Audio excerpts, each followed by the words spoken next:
नमस्कार दोस्तों। आपने तो सावन की कई कहानियां सुनी होंगी, कई तरह के बम भी देखे होंगे जो लगातार यहाँ से कांवड़ यात्रा करके सुल्तानगंज से जल उठाते हैं और बाबा नगरिया देवघर में जाकर के वो जल अर्पण करते हैं।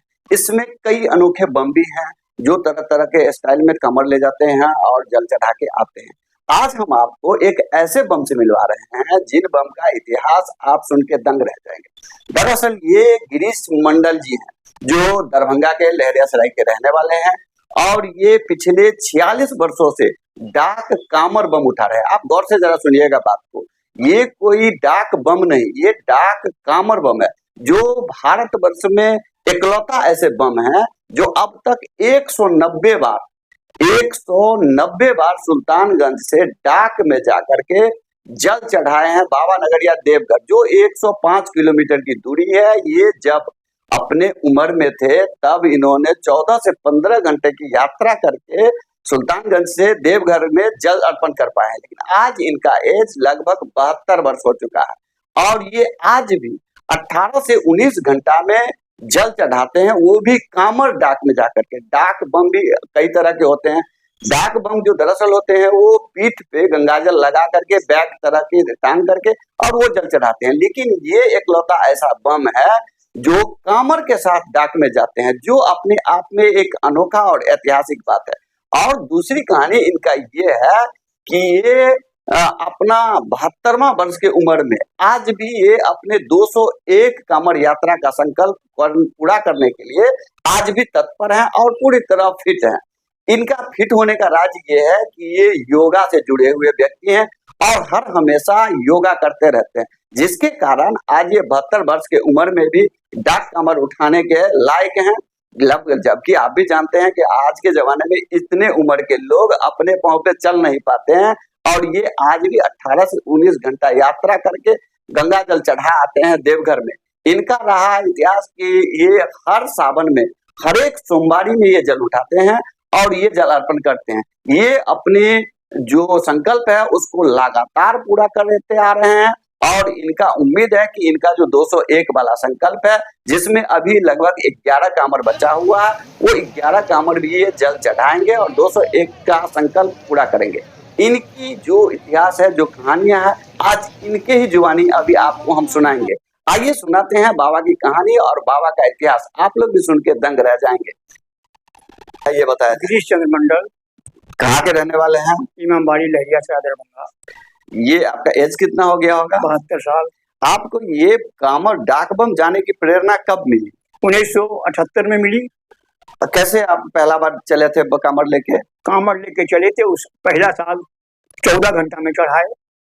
पहला साल डाक में ही गए थे या पहला बार जनरल कामर में गए? नहीं, 1978 में जनरल कामर गए, वहाँ प्रेरणा मिली। प्रेरणा मिलने के बाद 1979 से डाक कामर चढ़ाने लगे। सीताराम भोजनालय के पशुपति मिश्र जी और हम दोनों मिल करके संकल्प लिए कि नहीं डाक कामर चढ़ाएंगे, तो वो एक सोमवारी चढ़ाए और हम प्रत्येक सोमवारी 1981 से चढ़ाते आ रहे हैं। 1981 से लगातार आप प्रत्येक सोमवारी कामर लेकर के डाक में कैसे जा पाते हैं? सुल्तानगंज से उठाते हैं। शुरुआती दौर करीबन 40 किलोमीटर तक दौड़ते हुए जाते हैं। उसके बाद थकने के बाद धीमा चाल से जाते हैं एवं क्रमशः जो है चलते हुए दौड़ते हुए चलते हुए दौड़ते हुए और बाबा धाम पहुंचते, बाबा नगरी पहुंचते हैं। कितना जल रहता है आपके कामर में? कितना गंगा जल उठाते हैं? करीबन एक तरफ आधा लीटर और एक तरफ आधा लीटर, दोनों लेकर के लगातार आप चलते रहते हैं कि बीच में रेस्ट भी लेते हैं? नहीं, इसमें डाक कामर में, डाक बम में पैर रोकने का ही नियम नहीं। अच्छा, किसी प्रकार का भी कोई चीज करने का नियम नहीं, पैर रोकने का ही नियम नहीं। अच्छा, कितने ऐसे बम होंगे पूरे देश में जो डाक कामर में जाते होंगे?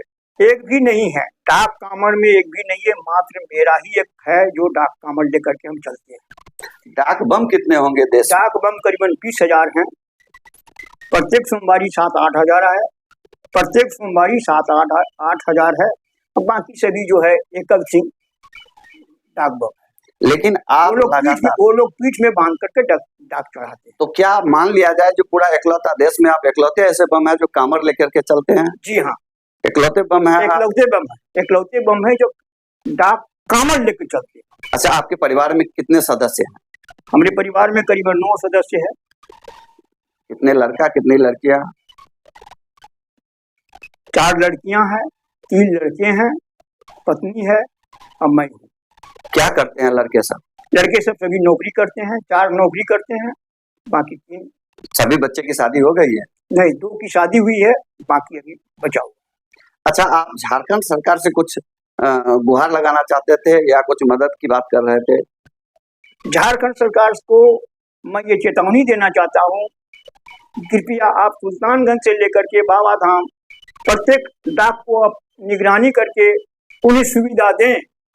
जो सही डाक है उनको जल चढ़ाने के लिए जो पूर्वक 79, 80, 81, 82, 83, 84, 85, 86, 87, 88 तक में जो मिल रहा था 90 तक, वह क्यों बंद कर दिया गया है और हम लोगों को चढ़ाने का सुविधा नहीं मिल रहा है। वहाँ जो धक्का खा करके गिरना पड़ता है। तो झारखंड सरकार से आप आग्रह कर रहे हैं कि डाक बम के लिए विशेष व्यवस्था होनी चाहिए। अच्छा बाबा, तो आपके डाक कामर में जाने के लिए कितनी मेहनत कितनी परिश्रम आपको करना पड़ता है? इस मेहनत और परिश्रम के बारे में मुंह से मैं वर्णन नहीं कर सकता, अवर्णनीय है।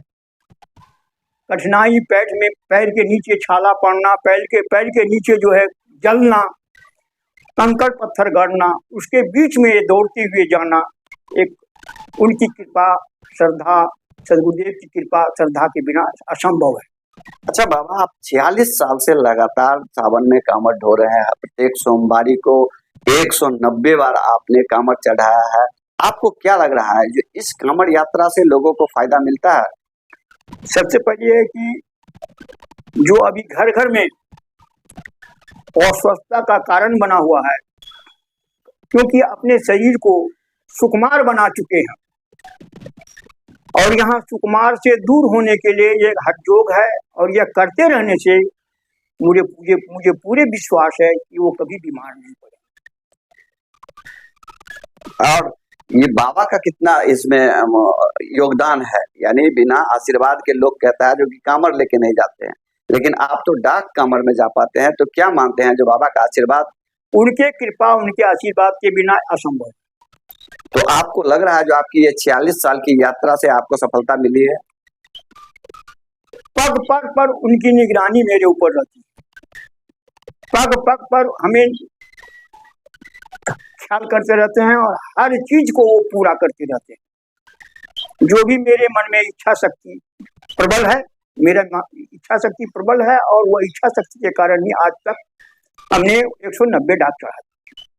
आप 201 का संकल्प पूर्ण कर लेंगे आपके स्वस्थता को? आगे उनकी मर्जी है, उनकी कृपा है, सदगुरुदेव की दया है। आपका एक बार और नाम बता दिया जाए। गिरीश चंद्र मंडल। आप काम क्या करते हैं? काम इनकम टैक्स का प्राइवेट अकाउंटेंट है। तो आपने सुना, ये वही बाबा है जो मान के चलिए ये बाबा पे साक्षात बाबा सवार है। अन्यथा इतनी बड़ी संकल्प को इतने आसानी से पूरा कर लेना किसी भी इंसान के बस का बात नहीं है। लेकिन इनका जो आस्था और विश्वास है बाबा के प्रति और इनका जो संकल्प है इसके प्रति ये दृढ़ है और ये अपने संकल्प को पूर्ण करने के लिए हर संभव प्रयास में लगे रहते हैं। इनका नतीजा यही है कि बाबा आज भी स्वस्थ हैं और बाबा के आशीर्वाद से ये कई और इतिहास बनाने के काबिल हैं। इसलिए हम लोग भी भोलेनाथ पर विश्वास बना करके दुआ करें कि इनकी जो भी संकल्प है भगवान आसानी से इनको पूर्ण करे। और इनकी बातों को सुनकर अगर आपको अच्छा लगे तो इनके ये वीडियो को शेयर अवश्य करें। धन्यवाद। और मेरा एक निवेदन है कि मेरे बाद कोई डाक कामर पकड़ना चाहे, मैं उत्तराधिकारी बनाना चाहता हूँ। उत्तराधिकारी का मुझे तलाश है कि मुझे एक डाक कामर मिल जाए, वरना ये मेरे बाद 201 चढ़ने के बाद ये डाक कामर इस रास्ते का शून्य हो जाएगा, डाक कामर विहीन हो जाएगा। तो आपने सुना कि बाबा का मानना है कि इनका कोई उत्तराधिकारी तैयार हो। देश में जो भी मेरा मोबाइल नंबर जो भी इच्छुक हैं वो आप इनसे संपर्क कर सकते हैं, क्योंकि ये 201 डाक चढ़ाने के बाद इनका संकल्प पूरा हो जाएगा। तो ये चाहते हैं कि किसी योग्य व्यक्ति को जो डाक कामर ले जा सके उनको अपना कामर समर्पित करके उनको अपना अधिकारी उत्तराधिकारी नियुक्त करे, जिसके लिए इनका मोबाइल नंबर हम आपको कमेंट बॉक्स में डाल देंगे। अगर जो भी इच्छुक व्यक्ति हैं वो उस नंबर पर संपर्क कर सकते हैं और इनसे आकर के मिल सकते हैं। अगर इनको लगेगा जो आप योग्य हैं तो आपको इनका उत्तराधिकारी नियुक्त किया जाएगा और आगे से आपको इनके संकल्प को लगातार जारी रखा जाएगा। तब तक के लिए धन्यवाद। अगला एपिसोड में आपको इनकी विशेष कहानी हम आपको दिखाएंगे। अगर आपको ये वीडियो पसंद आए तो इसको लाइक, शेयर, सब्सक्राइब एवं पेज को फॉलो अवश्य करें। धन्यवाद।